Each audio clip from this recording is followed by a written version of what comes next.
Welcome to the Old Soul, New Soul Astrology podcast. This podcast episode is being recorded on the day that the Sun and Pluto are ingressing into Aquarius in 2024, January 20th. This is not the final ingress of Pluto into Aquarius for the next 20 years. That happens in November of 2024. Some of you will be listening to this way beyond that, but we wanted to visit something that is happening relevant to right now. So many of you listening to this in more real time have experienced a lot of changes. Maybe, like me, some old things have fallen away within a week or two of this day, January 20th. And something that Robert and I have been hearing quite a bit. So when this call came in, we thought, let's just stop and talk about this. Hello, Robert and Thomas. With all this Pluto and Saturn talk, I had to ask. I was told years ago by an astrologer that I'm a late bloomer. And currently, I've been in a Pluto square for 4 years, which has felt like a period of complete in-glue and feeling very stuck, and I cannot manifest what I desire into my physical reality. And Pluto definitely did rip the rug out from underneath me. I'm wondering, in our birth chart and or with transits, is there a phase in life we go through to experience something like this? Does it let up? Does the birth chart indicate something different? I would really love your input. Thank you so much. Well, Robert, I've just been hearing this so much. So really, we'll talk about her chart for just a second, and it's in the show notes if you'd like to see that, along with the transits of where Pluto is when we're recording this. But there's a whole lot bigger conversation, because even in my own life, something really purged out about a week ago, and I'm hearing that in our Facebook group, and it's just so many people are talking about this. So it is a collective conversation. So, Robert, let's see what we can do to help her a little bit, but then also to help all of us. Great question, Thomas, and thanks you, listener, for sending this in, because millions of people around the world are feeling this. With transiting Pluto in the last degree of Capricorn right now, getting ready to ingress into Aquarius, in your chart, listener, that exactly squares your natal Pluto in Libra. Transiting Pluto in your chart happens to be in your 11th house, the old classic hopes, dreams, and ambitions. So the 11th house is our future in the collective sense. The 5th house is our future in a personal sense, but the 11th house is a collective house. So all of us are experiencing, you in particular, with Pluto, transiting Pluto in your 11th house, are experiencing a major, major change in your aims in life. And it's very deep. Pluto's the deepest and most subjective and really difficult to reach archetype in terms of being conscious of it. Thankfully, with astrology, it helps us focus and says, in your case, listener, begin to delve into what you want to do with the rest of your life collectively. What do you want to do for a living? Where do you want to do it? Who do you want to do it with? What are you aiming toward from now on for the next, through 2044, which is when Pluto finally goes into Pisces? So this is a major, major death and rebirth cycle, if you will, which is always associated with Pluto. And the other archetype with Pluto and Scorpio is the phoenix rising from the ashes. So many of us, with this Pluto at the last degree of Capricorn, many of us in our personal and professional lives are experiencing that death and rebirth. Many of us have had crises of some sort, usually financially, sometimes personally, and in business and profession over the last year or even the last two. And we're in this process of redefining the phoenix rising from the ashes. What do I want to do? Well, Pluto is such a slow-moving archetype, and it's so deep and so subjective and really pretty much unconscious. It's an incredibly spiritual planet that makes you have to go in deeply. So any crises that you've been experiencing are meant to make you question what you're doing and what you need to eliminate in your life in terms of bad habits, toxic associations, work avenues or careers that have finally outworn their productivity in your life. You're meant to move forward and let go of what is ending in terms of your own self-development. So with this Pluto transiting from Capricorn into Aquarius, for everybody, it's going to hit different signs differently. In your chart, listener, you have Pluto in Libra, in an air sign, and it's in a late degree. So you're feeling this square very intensely. And this is another keyword for Pluto. It is deeply intense. A lot of people are not, if you're not an astrologer, you're not aware of it. But if you are an astrologer, it points pretty specifically to what the area of intensity is. And in this listener's chart, it is absolutely in her future. So she's been feeling stymied about, where do I go? What do I want to do? How do I achieve that? In other words, how do I resurrect myself? And this is a big archetype with the Pluto transit, is resurrection. And that's part of that death and rebirth symbolically, symbolic death and rebirth. So with Pluto going into Aquarius, which is, as Thomas just mentioned, it enters Aquarius here in January for the first time. Then it turns retrograde in May in Aquarius, goes back into Capricorn in September, turns direct in Capricorn in October, goes back into Aquarius in November of this year, and it stays in Aquarius from this November. So if you're looking forward, Pluto in Aquarius is going to have a positive effect in general on the fire signs and the air signs. It's going to have a stressful effect and a developmental effect, squares, oppositions, inconjuncts, to, when it's in Aquarius, to the earth and water signs. So bear that in mind too. It's not a bad planet. It's only negative if you refuse to go really deeply into your values.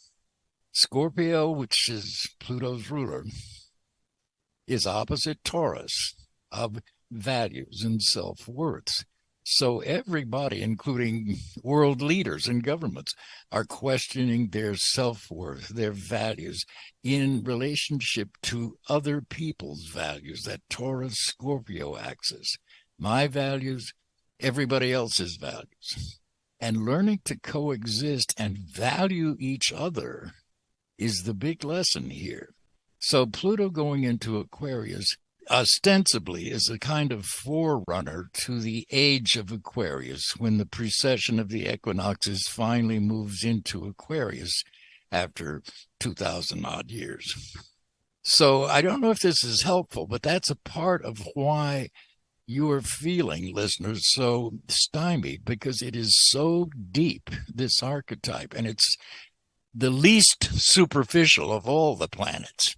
And it is very slow moving, and it's meant to hang out, to make you, usually through some sort of upset or crisis, to make you really think about, what am I doing? What do I want to do? What are my values? And how can I get there? How can I resurrect my life? And that's what this transit really is all about. Resurrection, self-resurrection. In your case, it's about the 11th house.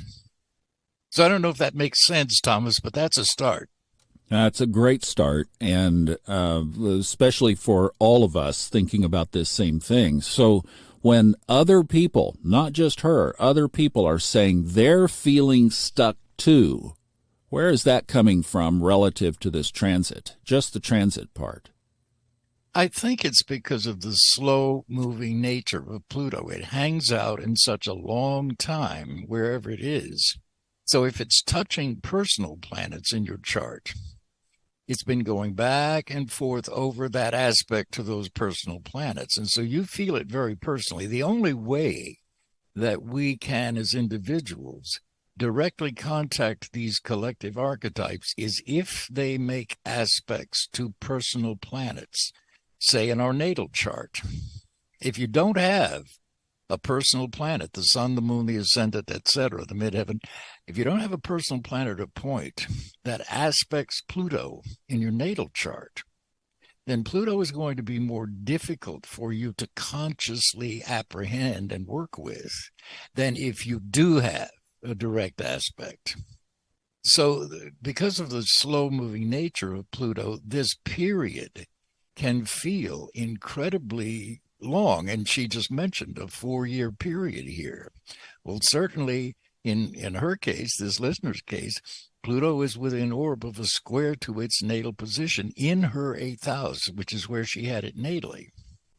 And that is the house of death and rebirth. And her Pluto is conjunct her Saturn, for example. So transiting Pluto now is triggering both her natal Pluto and her natal Saturn. So she will feel this for a particularly long time. And personally, she will be feeling this through 2025, 26. Simply because Pluto will be in orb of that square. So it's in her case, a very lengthy period of self-examination, self-questioning, trying to get to the heart of what she wants to do with the rest of her life. And believe me, if it's worth the period of time that it takes to examine those things, because if you take it seriously and really do question yourself, and some people even need to get into therapy to do this, and that's fine. Group therapy will help you solve problems for once and for all and go forward with a kind of clean slate. But it's meant to be intense. And in this case, it's lasting, say, at least 4 years already. So she's meant to dive deep into her values, what she's accomplished in life so far, and what she wants to accomplish going forward. And because she happens to have Pisces rising in Leo on her 6th house, Leo there, this is a survivor, not only a survivor, but a conqueror in a sense. And she is a Sagittarius, a fire sign. So as Pluto transits into Aquarius, suddenly it relates harmoniously to her stellium in Sagittarius. We're not reading her chart today. But for the next umpteen years until 2044, Pluto will be in harmony with all of her Sagittarius planets, which happen to be in her 10,000 career in her case. So there's a great deal to look forward to, not only getting a better job, but in finding her real, true career identity, her mission in life. And she's a Sagittarius at birth, so believe me, she has a mission, and she's on one. And these will be the years where she finds it and actualizes it. The period right now is the difficult period because this is the death and resurrection period, but the resurrection is right at hand for her. I love that around Easter, they say Friday's here, but Sunday's coming. True. That's the hope, right? When we go through the transformation, Sunday's always coming. But on the collective, so we've got this 0-degree Aquarius point. And as you mentioned through that list, it goes back and forth and back and forth, and not too far away from that the whole rest of this year. And on top of that, with this whole air sign thing of both the sun and Pluto, as we're recording this, are hitting Aquarius, that we now have, whenever Saturn and Jupiter conjoin, which they last did in the latter part of 2020, those are now going to be in air signs for like the next several hundred years. And True. On top of that, and it just triggered me looking at her Saturn-Pluto conjunction, we had the Saturn-Pluto conjunction in Capricorn in January of 2020, which is like this monumental cycle of transformation. The last time we had it was, Pluto was in Capricorn, was when the United States was founded. I mean, there was some transformation. So there's this theme of baking right here now at this air sign, 0 degrees Aquarius. And you think about every time a planet now transits to 0 Aquarius, it's going to hit this very baked-in sensitive point that Pluto's just going to be sitting there like a spider on the wall. It's true. In the first 3 degrees, really, of Aquarius, Thomas, because Pluto enters Aquarius this month. It retrogrades at 2 degrees Aquarius in May of this year. It goes back into Capricorn in September of this year. It turns direct in Capricorn in October of this year. Then it returns and ingresses into Aquarius and stays there, but it enters Aquarius in November of 24. It retrogrades at 3 degrees Aquarius in May of 25, and it turns direct again at 1 degree Aquarius in October of 25, and then goes on forward. So it will, in effect, finally enter Aquarius to stay in November of this year. And that creates that whole cycle that then lasts through 2024. Now, what's interesting about that, too, worldwide as well as in the United States, is November is the election year. And Pluto enters Aquarius, basically, it's not on the day of the election, but it's close enough. It's remarkable. And the change between Capricorn, Pluto in Capricorn, and Pluto in Aquarius is huge in governmental and worldwide mundane astrology, in other words, but certainly in personal charts. You know what happened to me, and I haven't announced it publicly, but I had a big shift about a week ago. Would you care to share it? No. No, not right now. That's fine. We all have personal. We're just sitting on it for right now, but it was monumentally huge. So yeah, I mean, people are feeling this so much right now. You know, one of the things that I noticed in astrology, and it hit me one day, and then I thought, this is just golden, is that some people, when you see the structure of a chart like this, but I'm also thinking that everybody born in the early 80s has Saturn and Pluto together like this. Might not be the same degree, but it's close. This is a whole generation that came to do massive transformational work. So even in the challenges and the pain and the stuckness and the everything else that's going on, just know that a big part of your soul's journey, if you can accept this, is transformational work. And we've done a lot around the edges of this podcast to help support that. So I would encourage you to look up our Facebook group. In fact, there's, I think, a link to it in our show notes. We got a great community around supporting you with this. It's the Subconscious Mind Mastery and Fun Astrology podcast listeners. It's a private group on Facebook. And the reason it's private is so we can let our hair down and talk among ourselves of like-minded people. And there's no snarky comments. If somebody's snarky in there, we just kick them out. We don't even tolerate it. We do. I mean, see how fast it happens. Because we want to keep it a safe space. And my Subconscious Mind Mastery podcast has addressed this for over 300 episodes. So we've built a lot of resources. And Robert, maybe we ought to be thinking about, with this ingress, of some things that we could create to help people with this very topic, because this is a big deal for the collective. One of the things you just mentioned, Thomas, that's so important is this particular generation born with Saturn conjunct Pluto. Saturn is Capricorn's ruler.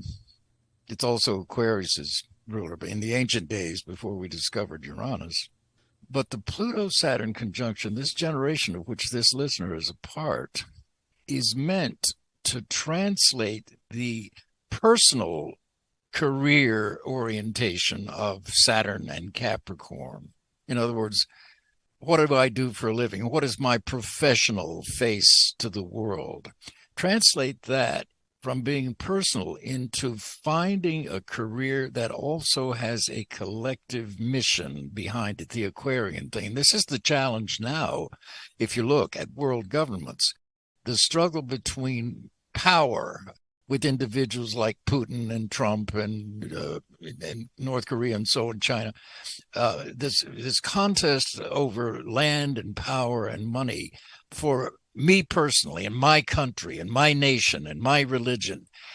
We all have to coexist on this planet. And this was the mission and the message, really, of COVID, is that a little thing like a virus can affect the entire world, no matter where it starts. So we're all really one planet. And this is the reorientation, the resurrection, if you will, of the planet. With Pluto going into Aquarius, it's now collective. And the challenge for this generation is they want to remake governments and their own personal careers into something that has collective worth and that serves the entire community, local, state, national, and global.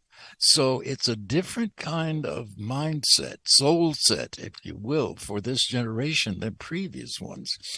Yes, they're concerned with a personal career and personal achievement, but they want to do it in a field and through means that also serve the collective to a degree that other generations have really not. This is the first global generation. Part of that is because of the Aquarian internet that has now connected us globally, instantaneously, for the first time in human civilization.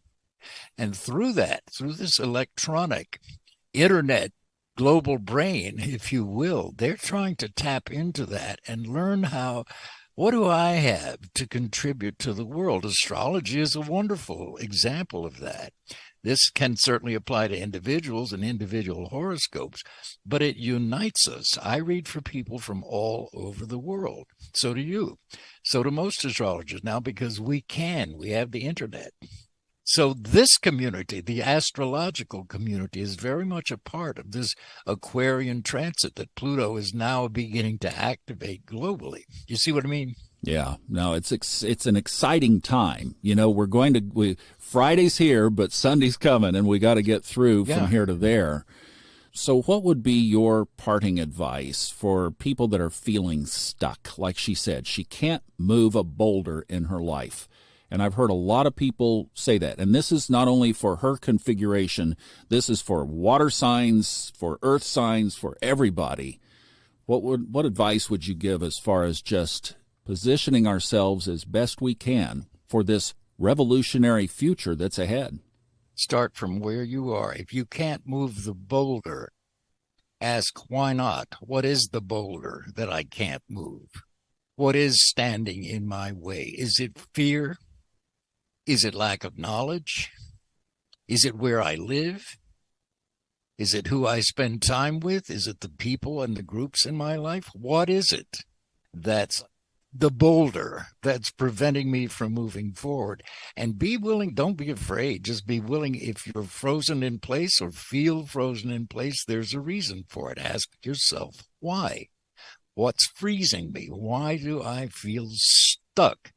And begin to listen to yourself. How can I unstick myself? What do I need to do to unstick myself? Listen, write it down, and then begin to put those things into actions. Yeah, perfect advice. Excellent. That's great. And this is the thing that I realized when the chart says you came here to do transformational work, and we're talking to the whole generation here, which is, of course, on the bell curve, most of our listeners, that you all came to do transformational work. My chart is so that. And once I accepted that, then I started looking for, it's almost like that kid with I think he was looking for a horse in the dark room, and he said, well, if I find the light switch, there's got to be a horse in here somewhere. It's like that there's got to be something that I can work on transforming my life. And all of a sudden, the focus shift just went to openness about, like, this thing that happened to me this past week didn't bother me, because it was shedding something that needed to go. Its time had fulfilled. And all of a sudden, here's a new horizon. And all these incredible things started happening instantly as soon as that thing was cleared out. So it's like, as soon as you move past that transitional point, it gets really, really good. Okay, listen, Robert, I think this is not going to be the last that we visit this subject. I think we kind of took the lid off of a box that we need to revisit. So thank you. Appreciate your thoughts today. Good. And if you would like to check in with Robert, he's doing readings on a consistent basis. His link is in the show notes. The other resources I mentioned with our other podcasts, we've tried to build a whole community around supporting this. And I think from this episode and from what we heard from Robert and what we've seen in the chart, we need to step that up even another notch. So we'll be busy with that. Thanks so much for listening. We'll see you on the next edition of Old Soul, New Soul. We're going to talk about the 4th and 10th axis in the chart, the 4th house and the 10th house.